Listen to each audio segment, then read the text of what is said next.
Olá, boa tarde, amigos telespectadores da TV Cultura Litoral. Começa agora uma nova edição do Opinião, que recebe hoje dois convidados. O professor economista Alípio Labão e o colega jornalista Sandro Tadeu, colunista do BS9, especialista em política. Boa tarde, meu caro Alípio. Prazer em recebê-lo. Prazer é meu, Chico. Sandro, um prazer lhe conhecer. E claro, telespectador, nossa telespectadora, é um prazer estar aqui sempre com vocês. Obrigado. Obrigado, professor Alípio Labão. Sandro Tadeu, obrigado, Sandro, pela presença. Boa tarde. Chico, boa tarde ao professor, boa tarde a todos os telespectadores e internautas que nos acompanham hoje. Muito bem, senhores. Eu queria começar com um vídeo que já vem gerando muita polêmica a respeito do julgamento do ex-presidente Jair Bolsonaro e mais 7 réus, que foram, mais 7 militares que foram condenados e já são réus na ação com relação à questão do golpe, o suposto golpe de 8 de janeiro. E, para tanto, há um questionamento agora jurídico, senhores, dando conta de que a utilização pelo ministro Alexandre de Moraes, relator da matéria, a utilização de vídeos dos acontecimentos no dia 8 de janeiro não poderiam ser exibidos porque não constam dos autos. E essa é a nova polêmica jurídica envolvendo essa questão. Vamos ver o vídeo, por favor. Então eu peço, por favor, para que se coloque o vídeo de comprovação da materialidade dos delitos. Por quase 5 minutos, o vídeo exibido durante o voto do ministro Alexandre de Moraes apresentou imagens de acampamentos montados por apoiadores do ex-presidente Jair Bolsonaro, além dos atentados em Brasília, em 12 de dezembro de 2022, dia da diplomação de Lula como presidente eleito. Chamas! São quase uma dezena de automóveis pegando fogo. A bomba colocada na véspera de Natal num caminhão de combustível perto do aeroporto da cidade. Vamos entrar e tomar o poder. E os ataques de 8 de janeiro de 2023. O vídeo incluiu também trechos do depoimento de uma policial agredida por manifestantes. Quando eu soltei o escudo, foi o momento que eu tomei um chute e fui jogada no chão. Moraes explicou que as imagens ilustravam a narrativa apresentada pela Procuradoria-Geral da República na denúncia contra Bolsonaro e 7 aliados, e justificou a exibição como forma de evitar a leitura de um trecho do voto. O vídeo exibido pelo ministro foi feito por assessores, não era parte do processo. Por isso, nenhum advogado de defesa dos acusados acessou o material antes do julgamento, o que provocou reclamações nos bastidores da corte e críticas de especialistas em direito criminal. Publicamente, advogados de alguns dos réus minimizaram o uso do vídeo. É a posição, por exemplo, de Celso Vilardi, que defende Jair Bolsonaro. Já Moraes rebateu as críticas ainda durante o julgamento. Já tem gente dizendo que isso não está nos autos. Não. Da mesma forma que eu poderia, no meu voto, descrever isso por escrito, poderia colocar áudio ou poderia colocar vídeo, porque tanto o Código de Processo Penal quanto o Código de Processo Civil permitem fatos notórios e públicos que o juiz utilize. Todos esses fatos são públicos e notórios. Muito bem, aí está o vídeo. E mais uma polêmica envolvendo essa questão de 8 de janeiro, meu caro Alípio. Bom, eu não sou jurista, né? Mas se o ministro do Supremo Tribunal está falando que um vídeo vale também como prova e vale estar nos autos, quem sou eu para contestar? Fica para quem é especialista no tema, né, poder julgar.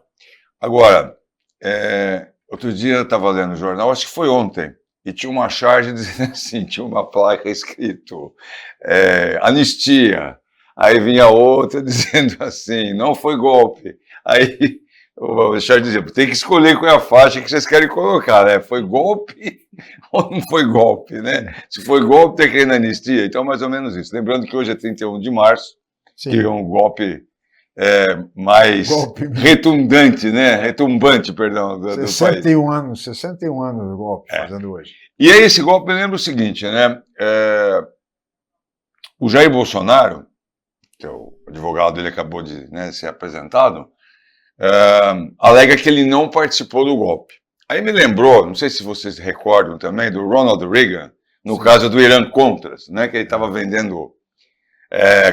comprando petróleo do Irã para lavar dinheiro e mandar os contras da Nicarágua, que depois se descobriu que aquilo foi uma fraude tremenda, sumiu o dinheiro, sumiu tudo, e os guerrilheiros de direita perderam feio lá para os de esquerda. Bom, dito isso, na época o Ronald Reagan dizia o quê?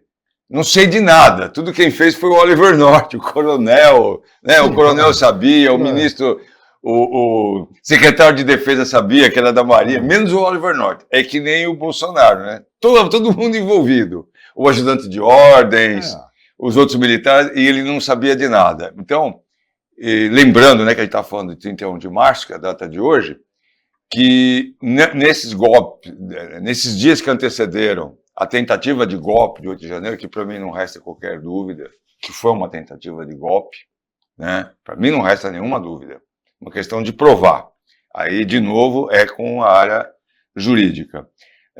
Eu acho interessante, nós que somos aqui da Baixada Santista, que se você estiver passando ali no batalhão de caçadores, Sim. Você não pode parar em frente. E os caras ficaram meses acampados na frente de quartéis do Exército.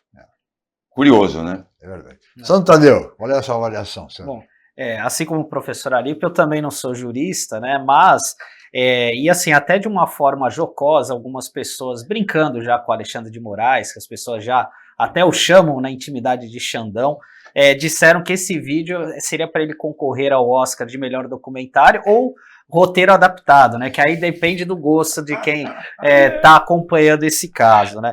Mas de fato, né? Cabe aos advogados de defesa encontrar essas brechas para tentar anular ou invalidar. Claro. Enfim, eu não sei até que ponto também isso, de uma certa forma, pode anular esse julgamento em relação ao acolhimento ou não da denúncia em relação ao ex-presidente Jair Bolsonaro, né? Mas assim, como o próprio Alexandre de Moraes citou ali, são fatos que aconteceram, isso está muito público, claro, notório, público, né? Enfim, não sei até que ponto que isso pode pesar, né? E faz parte do jogo, o advogado de defesa ele está ali para achar as brechas, né? E assim, a gente tem vários exemplos de investigações importantes realizadas aqui no Brasil que acabaram caindo por terra justamente por falhas processuais, falhas na investigação, e eu vou dar um exemplo que eu sempre costumo falar, que é a Operação Castelo de Areia. A Operação Castelo de Areia foi uma operação que surgiu, foi deflagrada pela Polícia Federal no ano de 2009, 2010, e listou ali uma série de políticos que hoje estão aí em cargos, ex-presidentes da República, ministros de Estado, enfim, e qual que era o cerne dessa operação? É porque se pagava tanta propina em obras públicas que um dos engenheiros de uma dessas grandes empreiteiras do Brasil, ele resolveu colocar isso numa planilha de Excel. E ali ele acabou sendo pego e aí apareceu o nome de todos esses políticos envolvidos, foram várias matérias jornalísticas ali, só que essa operação acabou caindo por terra porque surgiu a partir de uma denúncia anônima. E é justamente essa brecha que foi encontrada ali pelos advogados e caiu tudo por terra, né? Então, o que ficou foram apenas as matérias jornalísticas, assim como a Lava Jato também, que por conta de excessos cometidos tanto pelos procuradores da República, né? Enfim, acabou caindo por terra, né? Invalidando toda uma investigação que trouxe à tona vários fatos, né? Que envergonham o nosso país. É um fato, realmente, essa é uma questão muito séria, essas chamadas questiúnculas jurídicas, né, que acabam muitas vezes comprometendo todo um trabalho, às vezes trabalhos seríssimos, e se perdem por detalhes do mundo jurídico, que é um mundo extremamente difícil e é preciso muito cuidado, principalmente aos advogados, né?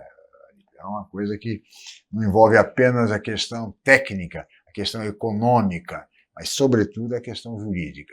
E, nesse sentido, vamos ver o que vai acontecer agora. O fato é que Bolsonaro e mais 7 militares se tornaram réus, por unanimidade da primeira turma, julgamento da primeira turma do Supremo Tribunal Federal, por 5-0, e são réus. Resta saber agora o que vai acontecer. Se Bolsonaro vai para a prisão, se não vai para a prisão, em quanto tempo a sentença será prolatada. Há quem diga que até o final do ano esta sentença estará prolatada. E resta saber se ele será condenado à prisão ou não. Qual é a sensação que você tem, Ari? O que vai acontecer?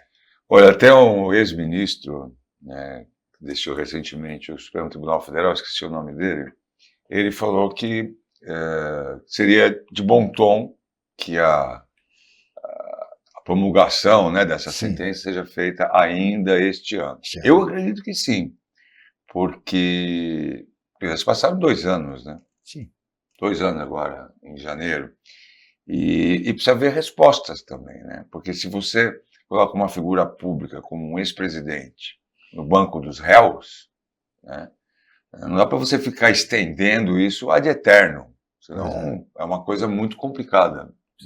Eu não sei o que você pensa, Sandro, a respeito. Não, exato, né? Até porque existe essa tendência, porque esse caso seja julgado esse ano, até para não contaminar o processo eleitoral do ano que vem, né? Então, esse é um ponto. Mas, assim, a justiça, ela precisa ser feita independente do tempo. A gente sabe também que nós temos grandes escritórios de advocacia por trás dessas Sim. pessoas que estão sendo acusados, que vão utilizar de todas as formas para protelar essa situação, né, o julgamento, enfim, até porque também faz parte de uma estratégia jurídica e política também, a gente tem que levar isso em consideração, né, porque a gente sabe também que muitas dessas pessoas estão apostando, por exemplo, numa volta da direita ao poder, de alguém que não seja o Bolsonaro, né, porque ele está inelegível atualmente, mas que consiga numa canetada, caso essa pessoa vença a eleição, conseguir livrar essas pessoas que estão sendo acusadas. Muito bem. Eu acredito também o seguinte, o Bolsonaro está apostando muito no apoio do Trump e do Milley. O Milley é um apoio mais fraco, mas principalmente do Trump. O filho dele, inclusive, foi para lá e tal. Mas eu acho muito difícil que o Trump consiga resolver o problema do Bolsonaro, porque o Trump, ele é um mercador, né? Ele é um comerciante. Ele não está muito preocupado. Já tem problemas demais. É só ver o que ele fez com a Europa, né? Amigos, negócios à parte. Tem que resolver primeiro a guerra entre Ucrânia e Rússia. Muito bem, senhores. Eu vou pedir a licença, nós vamos agora para um rápido intervalo, mas voltaremos em seguida com a opinião.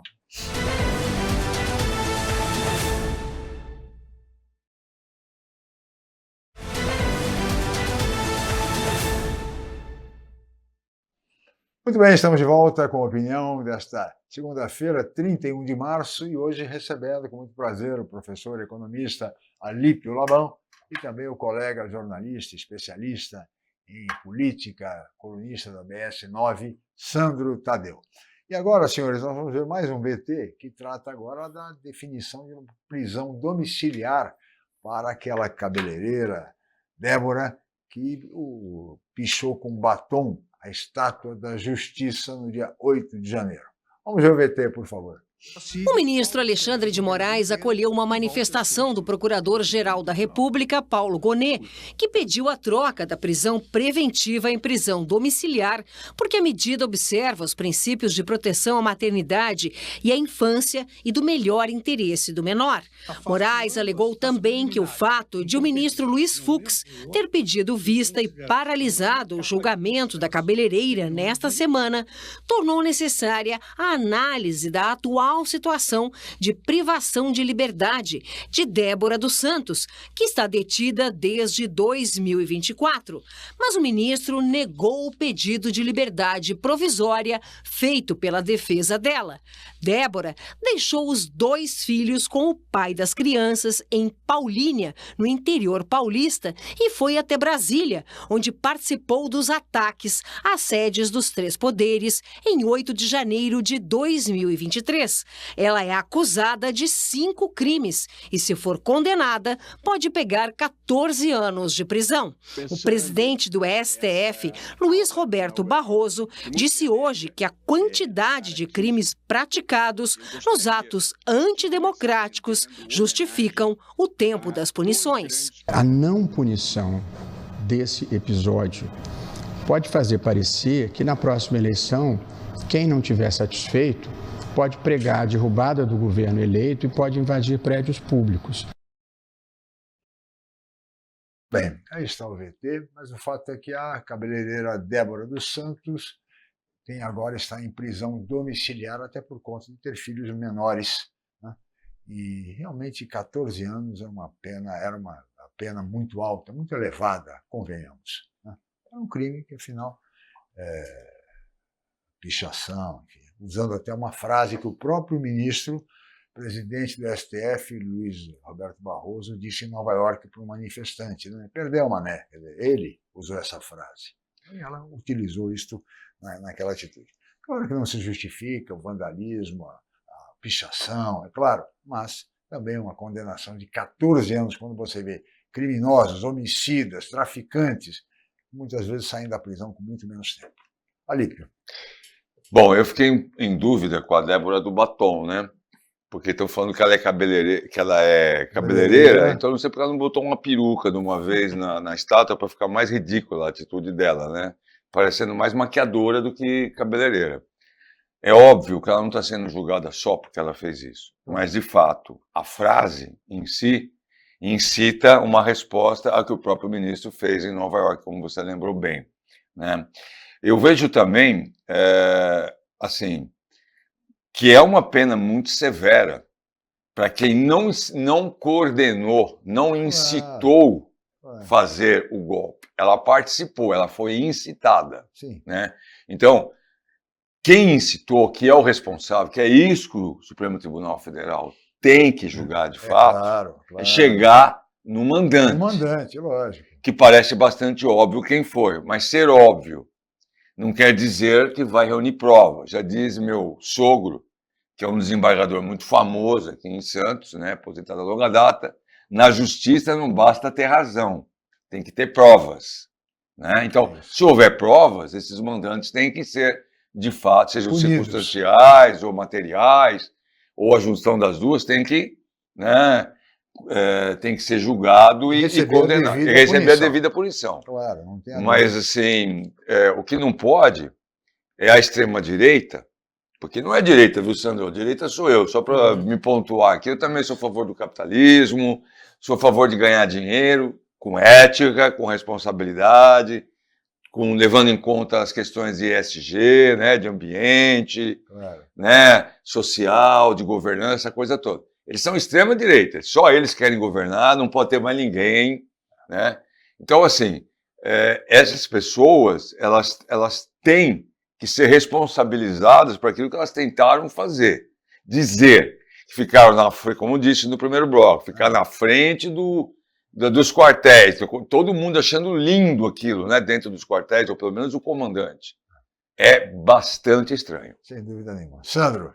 Bom, sobre essa questão da Débora, acabou ganhando repercussão na imprensa, principalmente após aquele vídeo, né, que depois que retiraram o sigilo, dela pedindo perdão, enfim, né, mas é curioso também, a gente tem que lembrar o seguinte, né, que todas essas pessoas que foram detidas, como o caso dela, tiveram a possibilidade de fazer aquele acordo de não, um acordo para você se livrar dessa pena, para não ficar.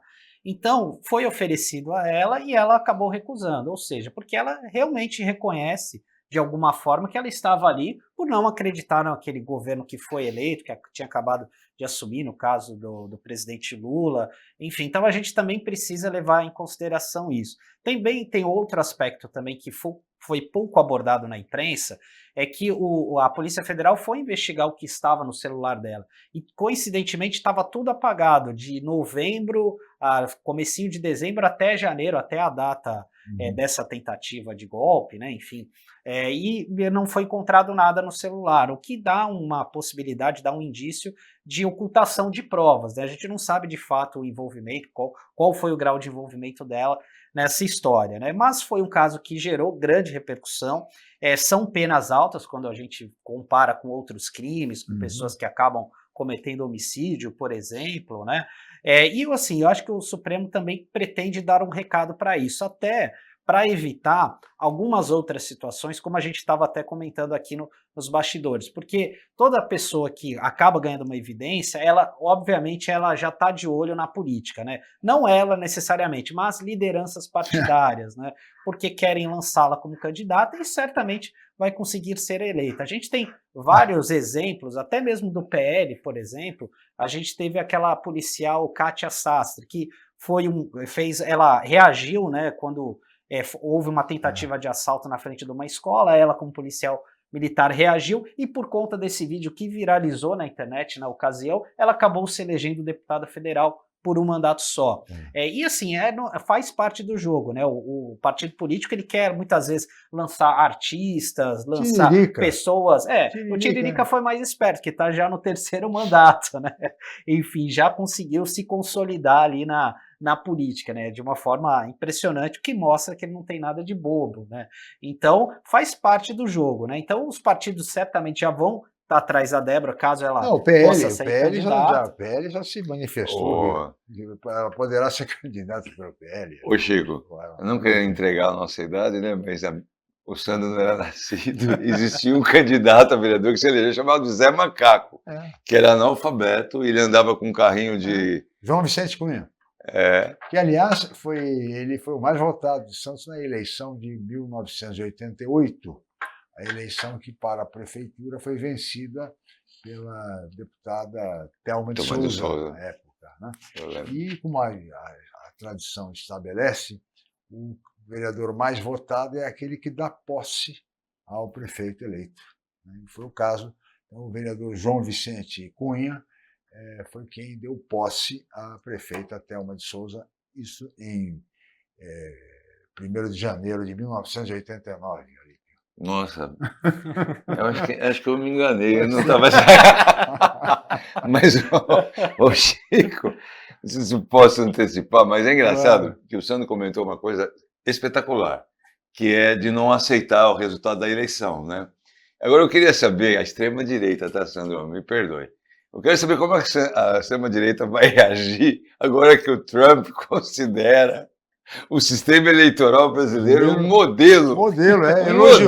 Elogiou o sistema eleitoral brasileiro. Elogiou o sistema eleitoral, é um modelo. Como é que fica? Como é que fica? Isso teria que ser perguntado ao ex-presidente Bolsonaro. Bolsonaro, como é que você fica agora? Mas está tudo tão confuso, porque quando a gente pega o pronunciamento do Bolsonaro depois do julgamento, né, da denúncia, ele elogiou a Venezuela, né? Ele falou, não, porque o sistema da Venezuela é ótimo ali, por que foi o Maduro adotou aquela postura, porque ele não confiava, enfim. Então, tá tudo muito confuso, né? A gente não... Mais ou menos, Sandro, se você me permite um adendo, porque quando o Chaves finalmente tentou tomar o poder, aliás, antes de depois ser eleito, tomar o poder, o Bolsonaro elogiou a atitude do Chaves. O que demonstra que não tem nenhum apreço pela democracia, né? Nunca teve. Então, as pessoas que o apoiam ou não sabem ou não querem saber. Mas ele não tem nenhum apreço para a democracia. Todas as entrevistas que ele deu antes de ser presidente, ao longo de décadas, ele sempre colocou que ele não acreditava na democracia. Que ele acredita em regime forte, militar, etc. Não, e até aproveitando, a gente falou do 31 de março, né? Até aproveitando a audiência aqui do programa, amanhã a Câmara de Santos vai estar fazendo uma audiência pública para discutir o navio prisão Raul Soares, né? Os impactos disso, né? Enfim, então é algo que a gente precisa ser lembrado, né? Então amanhã, dia 1º de abril, a partir das 19 horas, é uma audiência pública promovida pela vereadora Débora Camilo, né? E lembrando, né, que Santos, a Câmara de Santos fez a sua lição de casa quando criou a Comissão Municipal da Verdade, né, batizada como Prefeito Esmeraldo Tarquínio, que é mais do que justo, né, esse nome, e ali no relatório final, que é algo que pouco a gente fala aqui na nossa cidade, na nossa região, é que Santos foi a cidade mais impactada do Brasil proporcionalmente pelo golpe de 1964, né? Quem foi o principal assessor dessa comissão foi o nosso grande colega brilhante, Lani Valiengo, né, que durante muitos anos trabalhou na Câmara, ele se debruçou sobre esse trabalho, então foi uma grande contribuição que o Lani fez ajudando ali nos bastidores, e esse relatório está ali disponível para todo mundo, e a gente precisa fazer esse resgate histórico, né? Porque Santos foi muito afetada do ponto de vista político, que a gente já sabe aqui, prefeitos não puderam a população teve esse direito privado de ir às urnas e escolher o seu representante, mas também a gente teve muitos efeitos negativos do ponto de vista econômico e cultural. Sem dúvida nenhuma. Aliás, muito bem lembrada essa referência do Sandro, e aqui o saudoso Luiz Augusto Lani Valiengo, colega, jornalista, tive o privilégio de estudar na mesma turma que ele, fomos colegas de turma, né? Na época ele não era chamado de Lani, era chamado de Luiz Augusto, saudoso Luiz Augusto, que realmente deixa muita saudade. Excelente trabalho e que tenha êxito essa audiência pública amanhã na Câmara Municipal. Vamos para o intervalo, voltaremos em seguida com a opinião.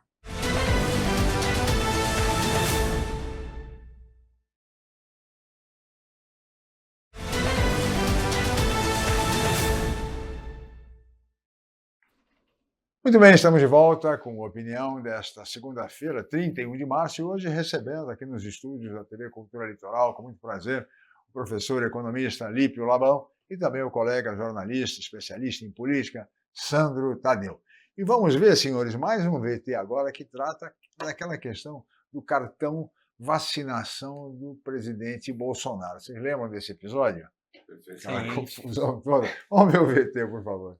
Na manifestação enviada ao ministro Alexandre de Moraes, relator do inquérito, o procurador Paulo Gonet argumenta que a acusação contra o ex-presidente estava baseada somente na delação do tenente-coronel Mauro Cid, ex-ajudante de ordens de Bolsonaro. Nos depoimentos, Cid declarou que a ordem para a falsificação foi dada pelo então presidente. Segundo o procurador, a legislação impede que a acusação seja baseada somente nas declarações de um delator. Bolsonaro foi indiciado pela Polícia Federal em março do ano passado pela suposta falsificação do certificado que mostrava que ele e a filha Laura Bolsonaro foram vacinados contra a Covid-19. O cartão de vacina serviria para que eles pudessem entrar nos Estados Unidos em dezembro de 2022, nos últimos dias de seu governo. Muito bem, aí está o VT. E há uma entrevista do ex-presidente Bolsonaro à Folha de São Paulo, onde ele diz que ele não estava vacina nenhuma, sou contra a vacina, todo mundo sabe, não sei o quê, não tinha nada disso. Ou seja, pelo menos dessa acusação de falsificação do cartão de vacinação, o ex-presidente se livrou ali. E segundo ele, não tomou vacina. Não gosta de vacina. Ele não tomou. Não dá vacina. Não tomou e falsificou. Bom, enfim. Então eu não entendo por que não pode ser condenado se ele mesmo disse que não tomou, né, e mandou falsificar. Bom, mas eu acho que é mais para, no conjunto da obra, não dizer que ele não foi absolvido por nada. Essa é a minha impressão. Eu lembro que nessa oportunidade eu estava nos Estados Unidos, inclusive eu tomei aquela bivalente, tinha um nome desse jeito. Isso. Rapaz, não tinha fila para você tomar vacina nos Estados Unidos. Tomava quem quisesse. E é porque o Brasil sempre foi, que esse é o ponto que eu queria chegar, sempre foi um dos países que mais se incentivou a tomar vacina. Eu lembro até quando era menino, tinha meningite. Referência mundial. Pois é. E aí veio esses terraplanistas, né? Esses negacionistas, tudo com vista ruim, né? E aí começaram a questionar todas essas coisas. E ter que tomar cloroquina, aquela coisa. A minha esposa, que é médica, logo quando surgiu a pandemia, a Covid-19, no início de 2020, ela trabalhou como médica voluntária no hospital de campanha do Ibirapuera. E se deu realmente cloroquina. Sim. E o próprio médico francês, né, que foi que fez os primeiros estudos, depois ele mesmo reconheceu que aquilo... Perdão? Didier Raoult. Então, ele mesmo depois reconheceu que não fazia efeito. Né? Então você vê muita gente tomou cloroquina, muita gente tomou, muitos médicos prescreveram cloroquina e muitos pacientes tomaram. Sim, mas depois se viu que não dava e ficou naquela insistência. No início, me permita, no início da pandemia, as pessoas que perderam entes queridos nessa época, foi o meu caso, inclusive, muita gente, os médicos não tinham um protocolo, eles não sabiam o que fazer diante daquela realidade. E as pessoas que foram vitimadas logo no início da pandemia não tiveram o atendimento, infelizmente, adequado, porque não havia vacina e os médicos não sabiam o que fazer, já que não havia um protocolo internacional. Realmente é difícil, né, Chico? E assim, eu tenho um exemplo também de casa, minha esposa teve Covid, inclusive no dia que ela foi diagnosticada foi quando as farmácias começaram a reter a ivermectina, que era um outro medicamento. E assim, se colocando no lugar, porque você vem do noticiário, esse remédio não faz nada. E o outro médico recomenda, que você é uma autoridade ali, o médico quando está ali. Claro. E aí, quem eu confio? Eu morro sem fazer nada, enfim, e era a dúvida que muita gente tinha. Então, na dúvida, as pessoas acabavam consumindo a medicação, né? E realmente foi um período muito triste, né? A gente perdeu muitos familiares, amigos durante essa fase, né? E em relação a esse caso, mostra também, acho que é mais um ensinamento que a gente tem, que a gente fala hoje muito do judiciário, do STF, porque assim, qual que é o X da questão dessa parte da vacina ou não que o Bolsonaro falsificou o comprovante? É porque a única prova que eles têm é a delação do Cid em relação a isso. Só que assim, você não tem uma ordem direta, um WhatsApp ali dizendo, olha, o presidente pediu isso, 01 quer tal coisa. Eles não têm essa materialidade, como o Alípio bem explicou aqui no bloco anterior. Não basta apenas ter razão, você precisa comprovar essa situação, Claro, né? O que não conseguiu nesse caso, né? Embora, assim, a gente tem que lembrar qual que era o cargo do Mauro Cid, era ajudante de ordens, é quase um réu confesso, né? Porque dificilmente a gente não pode imaginar que ele, por livre, espontânea vontade, quis fazer um agrado para o chefe, olha, que ele ia viajar para os Estados Unidos, ia ficar uma temporada lá. Realmente é uma história esquisita, né? Mas também, como a gente sabe que tem vários processos de andamento, várias denúncias, também eu acho que entra um componente político aí, porque isso é muito menor, né, essa questão da vacinação, em relação a todos esses casos, né, como, por exemplo, essa denúncia que foi acolhida de tentativa de golpe de Estado, né, mas também fica, por outro lado, aí uma pulga atrás da orelha. Bom, se a partir do momento começa a minar essas informações trazidas à tona pelo Cid, você acaba criando um caldo para inviabilizar uma eventual condenação, eventuais problemas nessas outras investigações. É verdade, Alípio. Eu acrescento só o seguinte, né? Estava aqui pensando tudo que a gente estava conversando e eu cheguei à seguinte conclusão, né? Que a cultura, o conhecimento, ela tem limites, até que esses limites vão sendo ultrapassados. A ignorância e a imbecilidade, elas não têm limites. Não tem limite. Eu estava falando, por exemplo, que nem minha esposa, como vários outros da área da saúde, correram risco de vida para proteger os outros. E como? Se vacinaram. E como? Eu me lembro, além de que você falou de perder pessoas conhecidas, irmãos de amigo, etc e tal, eu lembro, naquele período, a minha mãe foi internada com Covid, que era uma senhora. E você vê a atitude do presidente, eu não quero repetir as falas dele, porque não são jocosas, elas são idiotas mesmo. Horror. Foi um show de horror. Um insulto à população, dizer que virava jacaré, crocodilo, sei lá o quê. Quer dizer, sabe, um insulto a todos nós que passamos por aquilo, que sofremos com o Covid, que perdemos parentes, irmãos, queridos, por conta e assistir um presidente da República no alto da sua responsabilidade, que se imaginava que tivesse, né? Não, dizer uma coisa daquela. No alto da sua irresponsabilidade, eu diria, né? Então, assim, eu entendo que as pessoas também, elas procuram se informar muito pelo WhatsApp, e principalmente esse pessoal chamada direita, né, que na verdade é extrema-direita, eles têm uma rede de mentiras que também é infinita, né? Então, por exemplo, esse negócio da cloroquina, eu lembro que eles insistiram por mais de ano, quando já sabia que não tinha efeito. Então, é muito nefasto mesmo. Agora, estava falando da imbecilidade, né? O Bolsonaro não foi o único, o Djokovic também quis jogar na Austrália, né, e falsificou uma carteira de vacinação. Então assume, não quero tomar, acabou. Agora vai botar os outros em risco porque você quer correr risco. Não, sem problema. E esse movimento anti-vacina é algo que já vem crescente. Eu me recordo que quando meu filho era pequeno, no ano 2016, 2017, a gente teve um surto aqui em algumas cidades de febre amarela. E eu lembro, na época, eu era repórter do jornal A Tribuna, cobria também com uma certa frequência a área da saúde.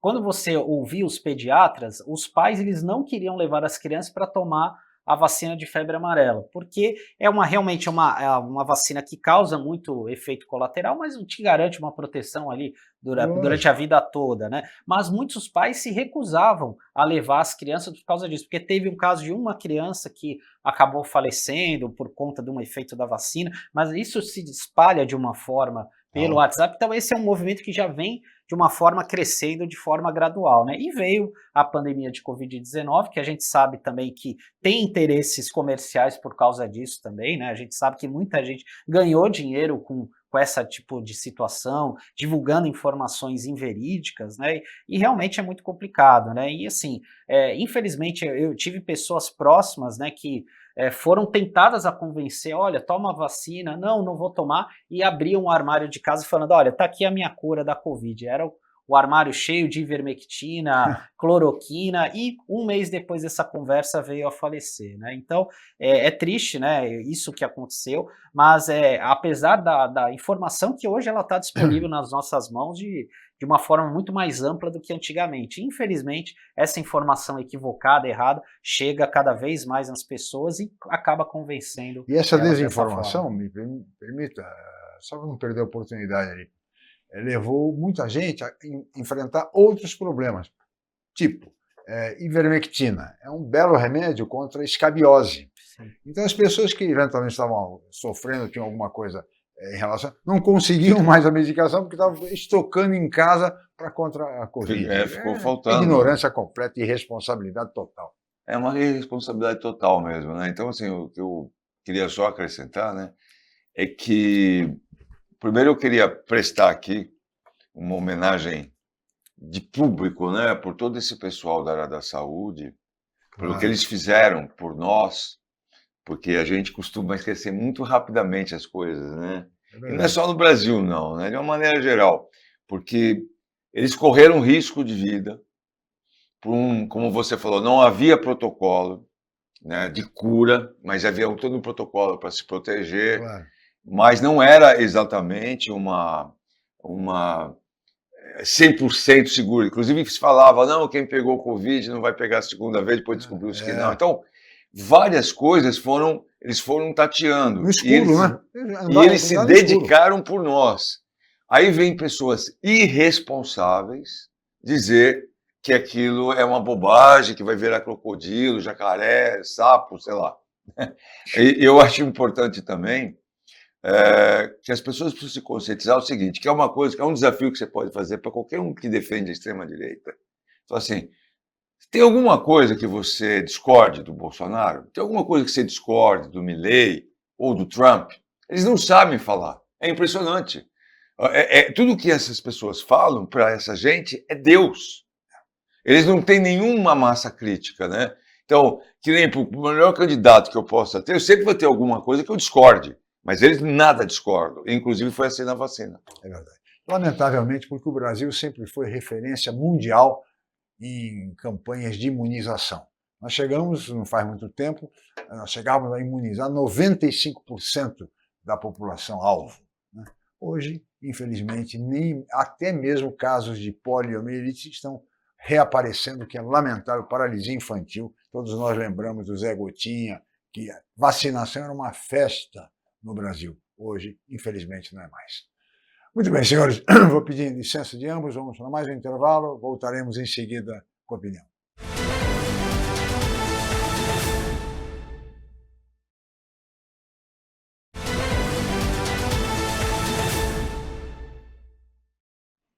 Muito bem, de volta com a opinião desta segunda-feira, 31 de março, e agora vamos para o último bloco do programa, que recebe o economista, professor Alípio Labão, e o colega jornalista Sandro Tadeu.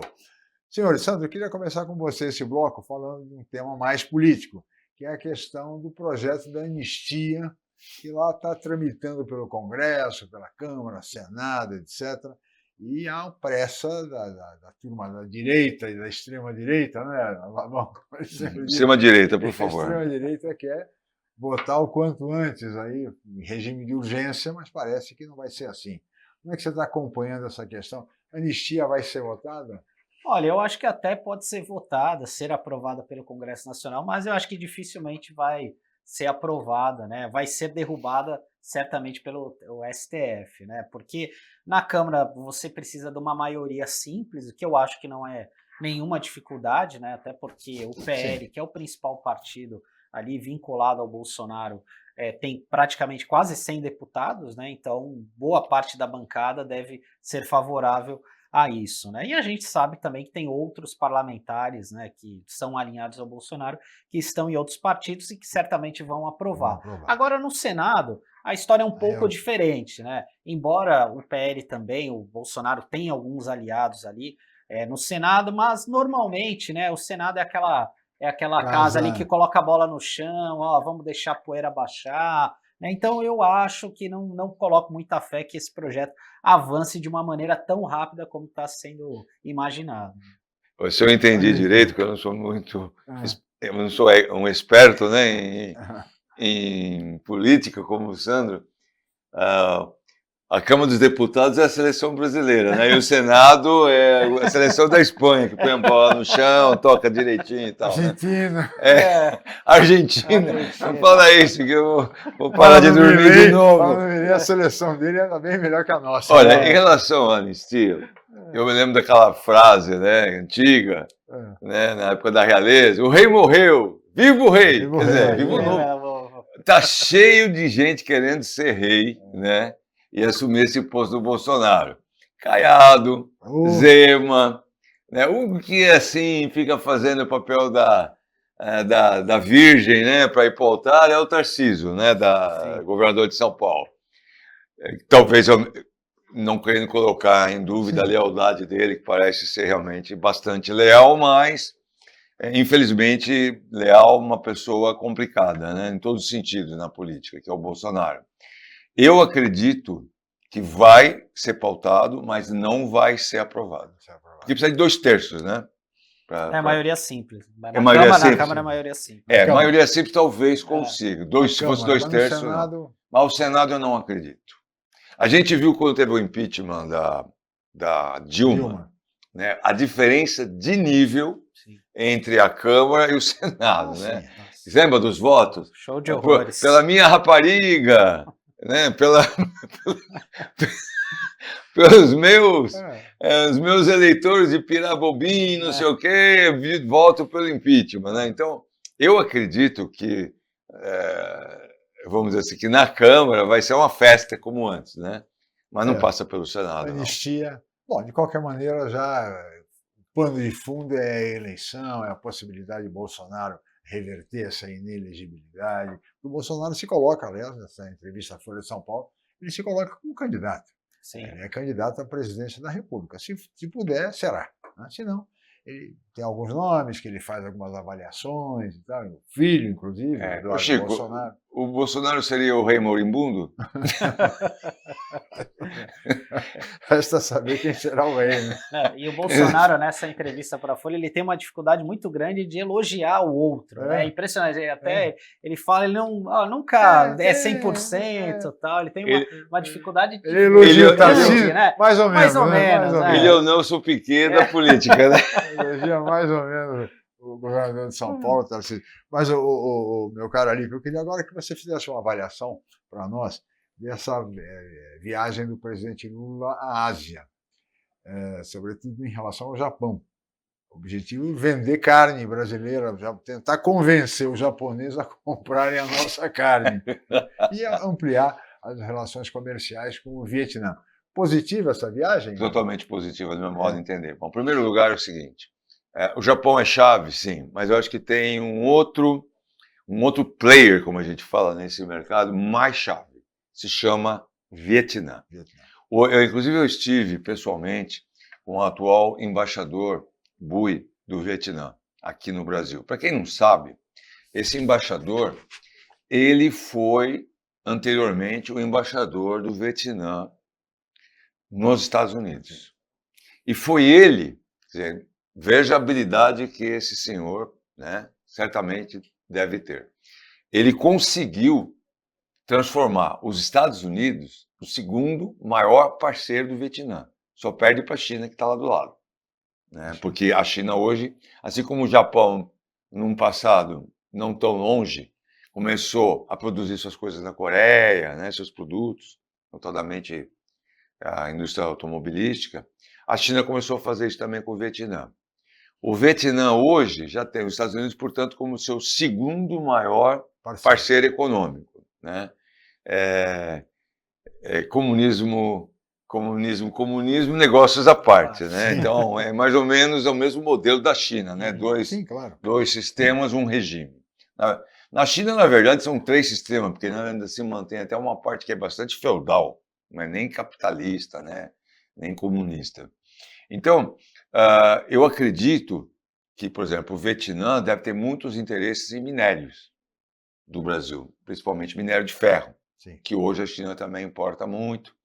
E a China é muito interessada em ouro, tanto que o preço do ouro subiu largamente por causa do interesse da China em querer, já falamos aqui em outros programas, né, em transformar o ouro no padrão, né, de equivalência mundial e não mais o dólar, que é interesse vital para ela, estratégico, né, econômico.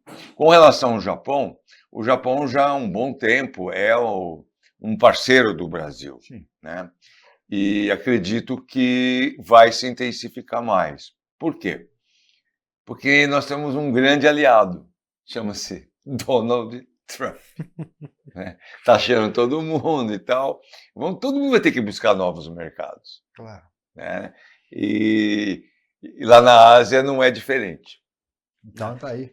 Não, e é muito importante esse posicionamento do Brasil, né, Chico? Porque o Brasil historicamente sempre foi um global player, né, como a gente diz, né? Porque sempre teve portas abertas com vários países, né? E eu acho que o presidente Lula fez um movimento correto, né, de buscar essa aproximação, buscando novos mercados, né? Eu acho que o Brasil ele tem isso, essa diplomacia, né? Sempre foi muito positiva, e eu acho que de fato, né, a gente consegue avançar mais e realmente essas movimentações do Trump realmente acabam atrapalhando demais, né? Até na última vez que eu estive aqui, estava com o professor Denis Castro, né, falando sobre isso, porque o Trump de manhã ele pensa uma coisa, à tarde é outra. E quem trabalha com economia precisa ter essa segurança, essa previsibilidade, né? E de fato, né, o Brasil faz o movimento correto, né, e fugindo das polêmicas ideológicas, né, porque a gente tem que parar com essa coisa, né, a diplomacia, comércio exterior não tem que fugir dessa lógica de rede social, de curtiu, não curtiu, depois deixou de seguir, e não é assim. A gente tem que pensar economia com anos à frente, né, até porque isso traz um impacto muito grande, não somente para a economia, mas também para a geração de empregos aqui no nosso país. Muito bem, e falando em economia, meu caro Alípio, temos aí a inflação de alimentos, não é? Lula tentando vender carne no Japão, né? O preço da carne aqui, abusivo, como se vê, e entre tantos outros produtos, café, ovos, tomate, enfim, vai por aí. A lista é imensa, não acaba. É basicamente toda a cesta básica brasileira. Basta ir ao supermercado para ver isso. O governo acha que até o meio do ano os preços vão baixar. É possível, Alípio? É possível, mas é difícil. Né? Não é impossível, mas é pouco provável, em outras palavras. Se a gente exportar mais carne, né,